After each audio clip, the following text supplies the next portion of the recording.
গত মাসের কাগজে আমাকে ঘোষণা করা হয়েছে মৃত। একাধিক ময়না তদন্তের রিপোর্ট ঘেটে ঘেটে ওরা খুঁজেছে লেবু পাতার গন্ধ আর রূপলি ডট পেন।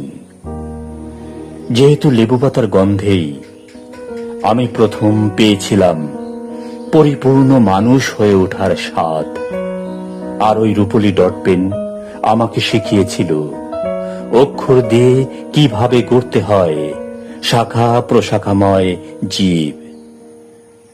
গত মাসের কাগজে মৃত ঘোষণার পরেও ওরা কিন্তু তন্ন তন্ন খুঁজে বেড়াচ্ছে পশ্চিমবঙ্গের সমস্ত দামাল শালবন।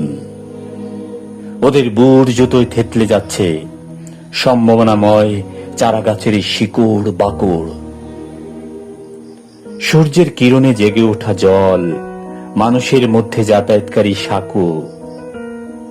আমি এখন উদয় এবং অস্তের মাঝামাঝি এক দিগন্তে, হাতে রূপলি ডট পেন, বুকে লেবু পাতার বাগান।